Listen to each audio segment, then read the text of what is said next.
Alright guys, today I want to give a little thanks to Travis over at Travis Does Firewood. He gave me this hat a while back ago, but he also sent over to the channel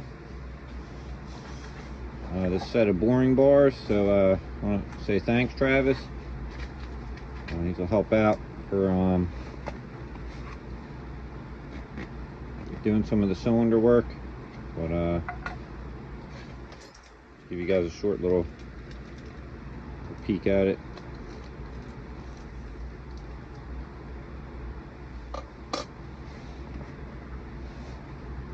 So my other set of bits that I got did come with one boring bar, but now we got this 5-piece set.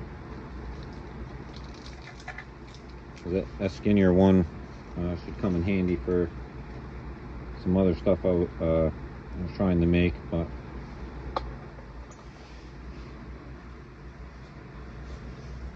so just want to give another thanks, Travis. If you guys are interested, you can go check out his channel.